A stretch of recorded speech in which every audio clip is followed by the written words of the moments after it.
ભગવાન શ્રી કૃષ્ણ એક સમય ઓધાવજીને કહે છે, ઓધા હવે હું થાકી ગયો છું. વાહ, ભગવાનના મુખમાંથી પહેલી વાર નીકળ્યું કે હું થાકી ગયો છું. ઓધવજીએ કહ્યું, ઠાકોર વિશ્રામ કરો. કે મારે વિશ્રામ નહીં, મહાવિશ્રામની જરૂર છે. મારે વિશ્રામની જરૂર, મહાવિશ્રામ. અરે ઠાકોર એવું ન બોલો.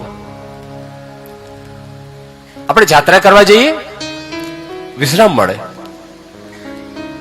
જાત્રા કરવા જઈએ, ભગવાન કૃષ્ણએ કહ્યું, હા હું એ જ કહેતો હતો કે આપણે જાત્રા કરવા નીકળીએ. ભગવાન ઓધવ અને અમુક સેવકોને લઈ ભગવાન દ્વારકા છોડી અને છેલ્લી વાર દ્વારકાને પ્રણામ કરી નાખ્યા. કારણ કે દ્વારકાનો વિધ્વંસ થશે. હવે કૃષ્ણએ દ્વારકાને પ્રણામ કરી યાદવ કુળને પોતાના કર્મ ઉપર છોડી અને કૃષ્ણ યાત્રા કરવા નીકળી ગયા. ઓધવજીને હારે લઈને સમસ્ત ભારત દેશની યાત્રા કરતા કરતા ભગવાન હવે દ્વારકા તરફ પાછા ફરે છે. ભગવાન બધું જાણે છે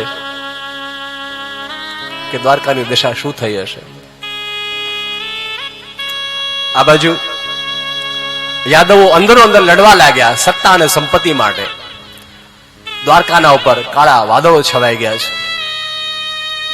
ભગવાન પાછા ફરતા પ્રભાસ પાટણનો પીપળો છે, પ્રભાસ પાટણ પાસે પહોંચ્યા છે. પાછા આવતા વિશ્રામ કરવા માટે કીધું, ઓધા હું થાકી ગયો છું. નથી લાગતું આપણે પણ અમુક ઉંમર થાય ને એટલે થાકી જઈએ છીએ. મારા ભાઈ બહેનો, થાકી જાઓ ને ત્યારે વિશ્રામ કરી લેજો. યાત્રા કરતા કરતા ભગવાનને થાક લાગ્યો. એક પીપળાના ઝાડ નીચે ભગવાન પગ ઉપર પગ ચડાવી અને બેઠા છે. બાજુમાં ઓધવજી બેઠા છે. ભગવાને ઓધવજીની હારે વાતો શરૂ કરી, ઓધવજીને ઉપદેશ આપ્યો. ઓધવજીએ પૂછ્યું, પ્રભુ કલયુગ આવશે ત્યારે ધર્મ કોને શરણે રહેશે? ભગવાન એનો ઉપદેશ આપતા કીધું કે જ્યારે કલયુગ આવશે ત્યારે હું નહીં હોઉં ત્યારે ધર્મ એ ભાગવતને શરણે જશે. ભાગવત ની અંદર ધર્મ સમાઈ જશે. વગેરે વગેરે સુંદર વાતો હું નિરૂપણ કરતા કરે છે કે એક પારધી, જરા નામનો પારધી એ વખતે મૃગ્યા કરવા નીકળ્યો. હાથની અંદર તીર છે જે મુનિ દ્વારા, ઋષિ દ્વારા શ્રાપિત છે. એનું જે ફણું છે એ શ્રાપિત લોખંડમાંથી બનેલું છે.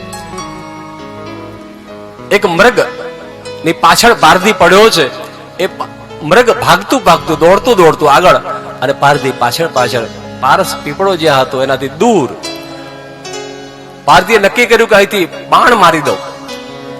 બાણ ચડાવી અને મૃગને મારવા જાય છે. મૃગ એ ભગવાનના ઉપરથી કૂદીને નીકળી ગયું, પણ એ બાણ જે નિશાન લઈને માર્યું એ ભગવાન શ્રી દ્વારકાધીશ ભગવાન કૃષ્ણના જમણા પગના વચ્ચે આવીને વાગ્યું છે. ભગવાન દ્વારકાધીશના પગની વચ્ચોવચ્ચ આવી અને જ્યારે બાણ વાગ્યું, ભગવાનના શ્રી ચરણની અંદરથી રક્તની ધાર નીકળે છે. શ્યામ તારી યાદ તો ઓધવજી એકદમ બાણ વાગતા જોઈ અને એકદમ ભગવાનના પગ પકડી લીધા. ભગવાન એક મિનિટ બાણ બહાર કાઢી નાખો. આ શું થઈ ગયું? આંખમાં આંસુ પડી ગયા. દ્વારકાધીશે ના પાડી, ભાઈ બાણ બહાર ન કાઢીશ, મારો સમય અહીંયા પૂરો થાય છે.